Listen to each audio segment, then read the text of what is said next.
Welcome in. Welcome in. If this is Follow Everton, Joining me is Yan in his Jurassic Park t-shirt. Absolutely love it. I'm hoping we get a Jurassic effort today from Well, you. that's Like what I did? You like what I did there? I did. I mean, you could get a job writing segues for YouTube. Um, Hello, Chad. Hello, everyone. Yeah, Hello. I kind of feel it's basically because I kind of thought that maybe my contribution to this video is going to be a little bit primitive. Ah, yours was better than mine. Oh. Well, it's lovely to see you. I'm looking forward to the game today against Doncaster. We have absolutely a ton to talk about because, as always with Everton, there's always something happening. So we could talk about lineups. We could talk about John Texter taking his Eagle Football Company public here in the States, which looks like it may be news to you. Potential transfers. An incoming potentially from Lyon. So where would you like to start, Yen? Well, I mean, can I just cut straight through it, Chad? I'll be honest with you. Everton have been so depressing, and there's been so much speculation and rumours, and will they, won't they come and go, and that I kind of have all the back and forth over the transfers and takeovers, everything. I've refused to engage really a little bit. It's fatigue, isn't it? Yeah, I'm trying to not get to that point myself. That's I want to keep Everton and football in general as a needed distraction from everything else that happens in life. But it's really hard to do that when you take the time out of your day, your busy schedule, and you sit down to watch the footy. And it's what we got, against Brighton. It's what we got against Spurs. So I'm close to with you, but I'm not quite there yet. So what would you need to see today to hopefully turn your spirits? Something better than, okay, if I can start off, maybe my contribution is going to be seeing what I've seen on social media, what I've spoken to some of the lads in the group, and certainly my vibe after watching what I managed to catch of the Spurs game. And I mean, let's start with the abuse. You've got Neil Maupay essentially, or telling people to fuck off. I'm sorry, I'm quoting, but my thinking is, I'm just going to get this. There's something rotten in the state of Denmark. If we can't start the season with any sign of scoring a goal, if we can't even be on top of a game like at times and genuinely threaten, there's only so much that we can talk about VAR or decisions or a linesman, willing to waive for this and not for us, and there's a couple of things. But for me, that post Spurs abuse, and I'm going to get straight into it. I understand where fans are coming from, and I understand that players make mistakes, and we're all human. But I'm sorry, the bottom line for me falls on Everton Football Club. It's their bread and butter. They have a duty of care to look after their players, to create a separation, to create a winning mentality, to protect them from that kind of animalistic or mob behaviour, which is in some ways justified because we've been bent over a barrel, been pulled from pillar to post. And the most disgusting thing is you have people wanting to lead. You have people wanting this club to look like a saleable, and a marketable product. And this is their day-to-day, what we're meant to have done for 130 forever. Right. And we allow the most vociferous and vocal and frustrated fans to then wait to board a train that's delayed by an hour, to then parade them or force them out like I don't know, and then parade the players like monkeys. Now, these are players that I love, that we all love. But at that moment, you want to hate them, or you want to be frustrated, because love is the flip side of hate. But you can't expect that. What was it, an orchestrated decision? If the club didn't think about it, it's criminal. If they did think about it, what is it meant to fire the players up? Is it meant to show them what it means to the fans, or is it just going to create further division? Because I'm sorry. No, I think you have an excellent point. And let's be clear, with the circumstances over the past several years, being frustrated in this club is completely warranted. However, and this is what I said on the match preview for this match today, is taking it to that extreme where you're denigrating and you're verbally abusing anyone, regardless of what their profession is, regardless of how what they do for a living connects with, even how you identify yourself. It's just unacceptable to treat anyone in that manner, in my opinion. And I think you're right. The responsibility falls in two camps. It's Everton Football Club for letting their players be in a position to receive that abuse. And it's Anthony Gordon and Yerry Mina and the cars, the late night thing, knowing that the fans were sorry. Yeah, absolutely, Chad. You're right. But at the same time, we can't praise the club or praise the players that will come amongst the fans the way Yerry Mina was praised. Or the way we've seen videos of, Kevin Campbell amongst the supporters, and that mutual exchange of love. We can't get those moments at away games. Sorry. Yeah, we can't get those moments without also opening ourselves up to the uglier side of life as well. So I think Everton has to anticipate the temperature, the understanding where kind of things are right now, and the level of frustration the fans feel, and they have to protect the players better than that. But also, those fans were completely out of line, and I don't think have any place in doing. Yeah, but the thing is, though, knowing that are you telling me that if nobody thought about it, there's a complete lack of joined up thinking at the club and fan engagement or PR or somebody with that kind of unilateral purview to look at how the club is operating as an entity, as an organization that has emotions? It's not just a faceless brand. It's not some auditing company, right? And then are you telling me that nobody thought, okay, let all the fans board the train, keep a carriage separate, to separate that distinction? You know what? Get the fans on the train, pay for some complimentary tea and coffee, okay, I'm thinking of that, but maybe, that's a bit too far. But for crying out loud, you've relied on people's love to drag them to the other end of the country that they're paying through the nose to go on. Anyway, I won't bash the trains and the price in London and all this kind of stuff, but you've dragged people hundreds of miles for that embarrassing display. And it makes me think that it makes fans feel, if you have to address the reality, okay, you need to understand where the other side's coming from. And it makes fans feel like the club, whether that's the squad or the admin or something, it feels like they're taking the piss out of their support. And that's why you get that behavior. And I don't agree necessarily with it, but I understand where it comes from. Mm-hmm. It feels like we're creeping to a point, and I don't know where the point is going to be, but it almost feels like a point of no return where I don't know if it's going to result in Everton not feeling the support from the supporters as much, or fans just kind of throwing their hands up in the air and feeling like they need to move on and find other endeavors to spend their time with.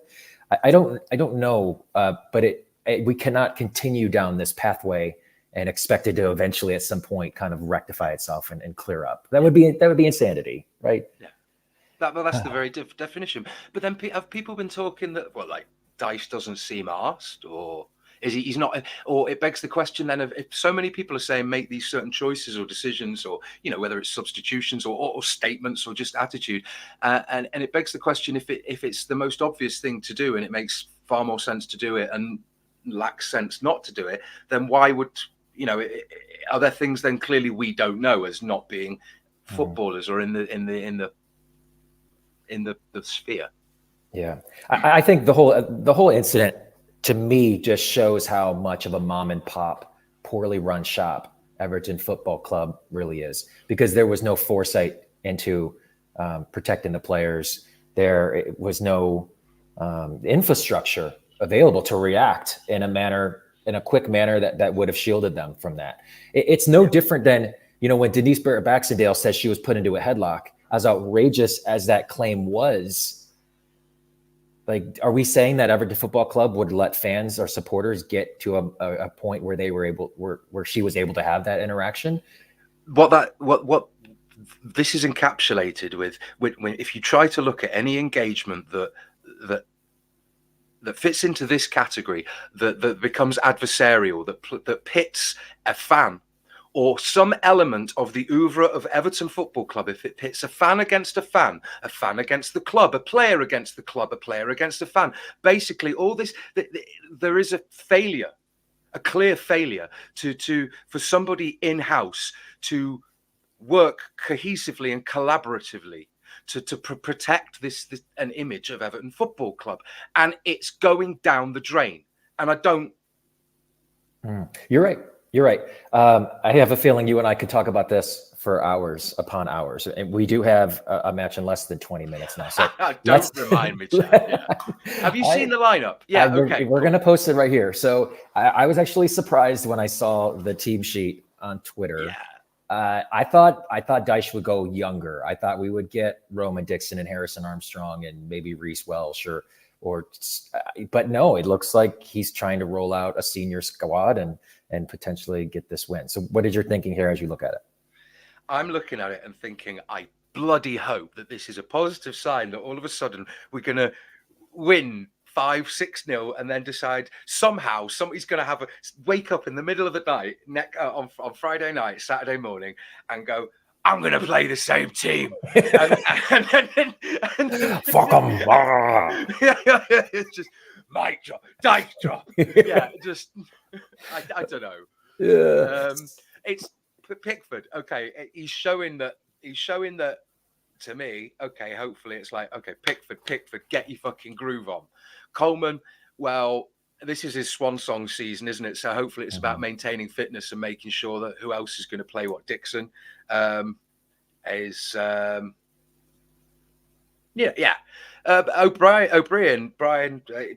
is a good sign, but it would be nice to see him alongside Tarks. But maybe it's a test to see if he's going to be ready to take that step upwards. Mikolenko hopefully is step forward, but what I see from that is a more forward thinking. I mean, Garner is very versatile, maybe out of necessity. We've played him in different positions, and Irabunum as they've both got that forward thinking, and Garner for me is going to be the more defensive in that situation, which seems a bit strange because he's been more forward thinking, but then we've had some players who've just pissed it around. McNeil and Ndai will be interesting because it's good to see that we've got maybe forward thinking on both wings rather than just Harrison. I'm not blaming it solely on him, but you see these great movements, and then all of a sudden we're back across the back four or to Pickford, and then Lindstrom. Okay, hopefully this is going to mean that Beto is the target man.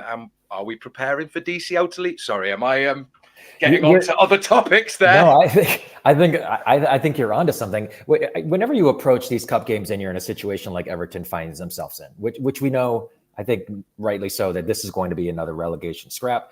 We have a very thin squad as it is. So Sean Dyche can either look at it from two perspectives.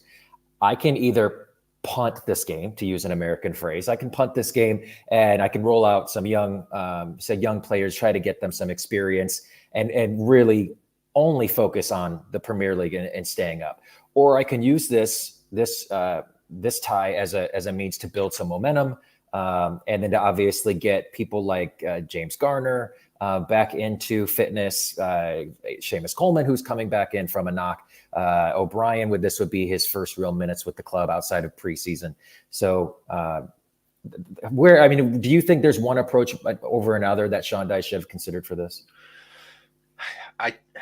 I mean, they're both valid points, but for me, I think doing anything you can. I mean, it depends. There's different ways to approach the same problem, but for me, the main problem that needs to be addressed, however we go about it, I don't want to say this, but relatively speaking, I don't care about the League Cup. We need to survive, and shipping this many goals already, after 2 games, unprecedented, not a good start.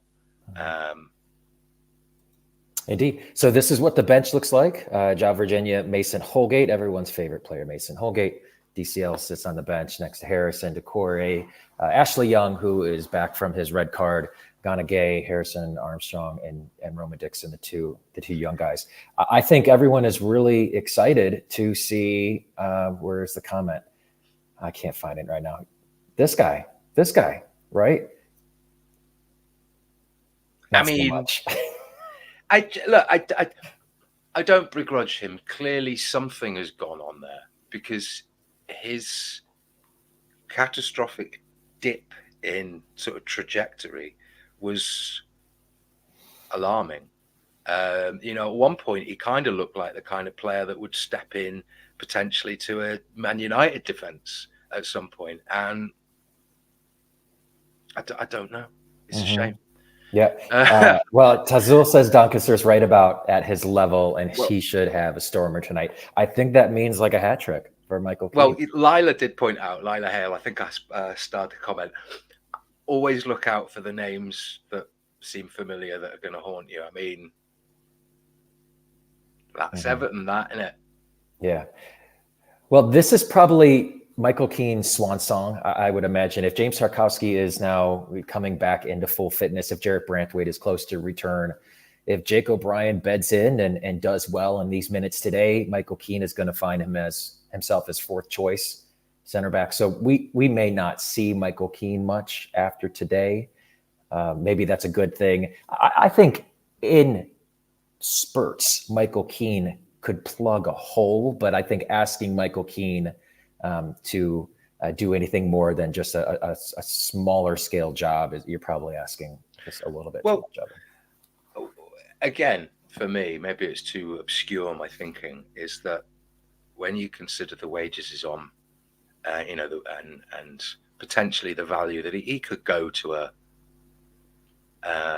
bottom half Premier League team, be either on the fringes or replace a player easily, I reckon.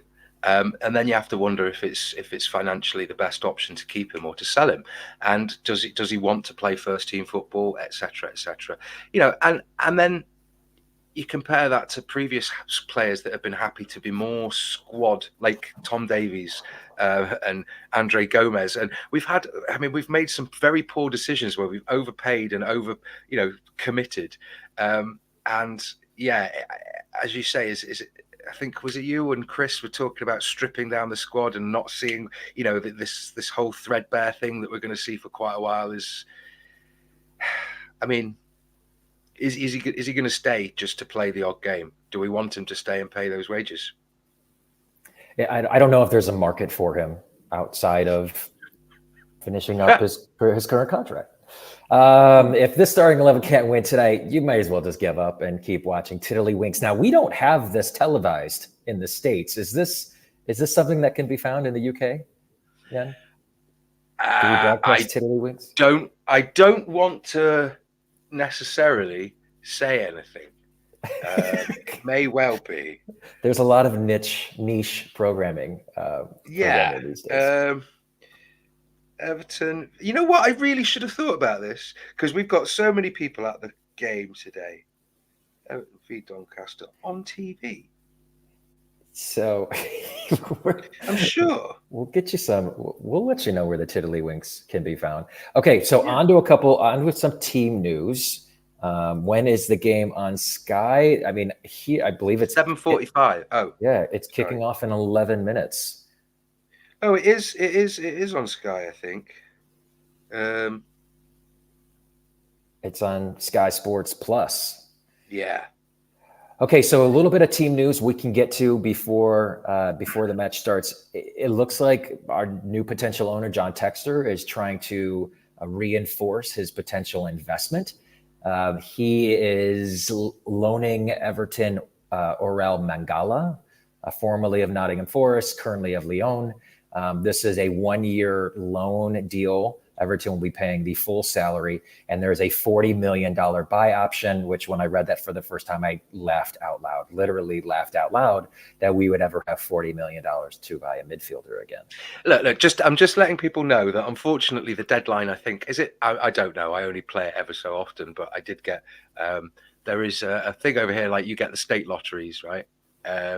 We have the national lottery, and the one today was something like 80 odd million. I was thinking, and I think I bought a ticket this morning. I just went on and got a lucky dipper. It's like, if it's 88 million, I think I would donate half of that to buy a striker for Everton Football Club. You say that now, but do not give this club any bit of your money. They don't deserve your money. Buy a season ticket. Buy a season ticket and a shirt. I mean, I haven't bought a shirt this season because I'm waiting to see if there's any sort of the top standard of quality and whatnot. Yeah, It's all been we debated. have to get a commemorative. We have to get a commemorative top at some point, right? For Goodison. I mean, I don't know. Is it going to be something cheesy like that one with the silhouette of the slightly, the stadium? I think it would be quite nice if we've had the detailing, but if it was something a bit more bigger but subtle, like the sash, like the black wash sash, but it Yeah. was done in like a black stripe over maybe the blue. But there was just like slightly grey or silver stitching of like the Archibald Leach stanchions or something. I don't know, or something like Prince Rupert's Tower, something that would just be. Well, the shirt last year for Seamus was quite nice. The one Hummel did for Seamus, the green with the 23 in the print. Yeah, that was really nice. I would like to see something like that, or maybe we'll get a great theme, an Oasis themed Everton shirt. No. I mean, I think we have to. Who are famous Evertonians? Apparently, Sylvester Stallone, Justin Bieber, Judi Dench, who is patron of Everton in the community. Really? She's a patron of Everton in the community. That's Do wonderful. not laugh. I didn't know that. I didn't. That has to be sorry, Dame Judi Dench. Dame Judi Dench. Put the respect on her name like she deserves. Sorry. I will get that untitled name out of my mouth. Yeah. So, Jan, Oasis fan? Yes and no. I mean, they're all right, but I mean, I will listen to them. Yeah, they're good. They're my kind of vibe, but they're not up there for me. Yeah, I like them. If they do end up putting some shows on in the new stadium and drive some finances, some money to the club, that would be a perk, perhaps. Then I may well consider buying a ticket if provided I have to pay like 20 quid to Ticketmaster for the privilege of giving them my business. Don't get me started.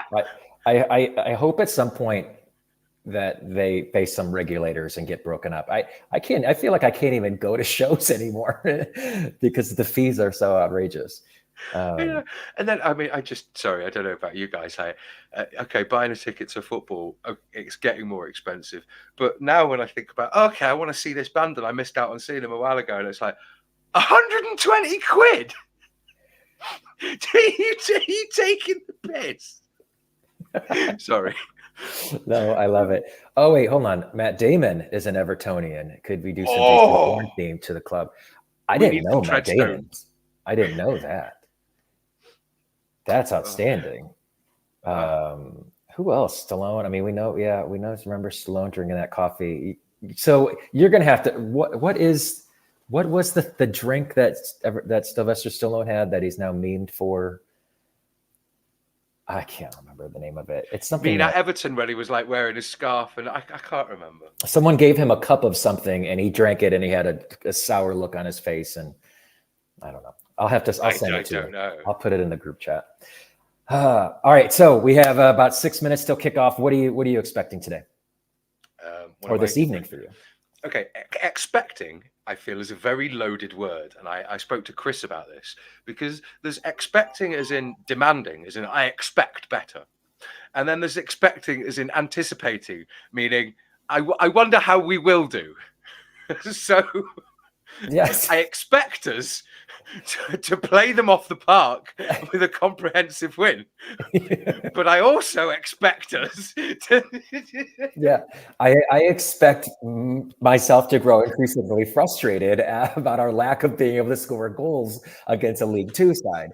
I think that's the only reasonable expectation that. And considering a transatlantic vibe is going on with the channel quite a lot lately, I would like to, in keeping with that theme and promotion, I'd like to if you're having trouble with your Evertonian related blood pressure,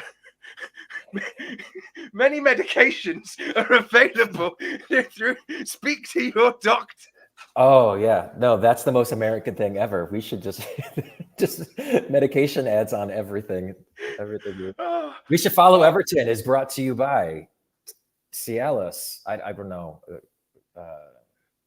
You never mind. I mean, Sorry, what's that medication?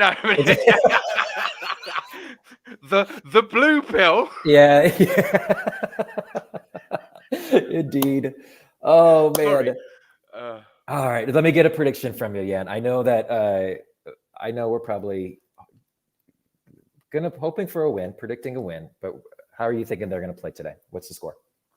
3. Oh God, am I German? That's just awkward to do. 3. Okay. You're going Nothing. no. Oh, no. Oh, 3, 3, 3. Oh, There it yeah. is. 3. I'm gonna predict a 2-0. I hope we see some sparks from Lindstrom and Ndai. And then I hope no one gets hurt. That's my biggest hope. I don't care about the win. It's Javanch's, please. That's so wholesome. No injuries. Yes. I just hope they all have fun. Yes. They all seemed like they were having so much fun out there. That sounds like something my mother would have said. All right, wonderful. All right, well, we should probably get going. We're starting up in 4 minutes. I'll let everyone get to their snacks and their drinks. Do we know if anyone's going to be on? Take our blue medication. Yeah, yeah. Do we know if anyone's going to be on for post match? I haven't seen anything. I think that is performance results pending, and making sure that someone is available. We'll have to check. That's right. We may very well just turn it over to Peter Duggan for maybe a sack dice kind of conversation, or we'll see. All right. All right. Well, thank you so much for watching Follow Everton. Up the Toffees, and we're hoping for a better result.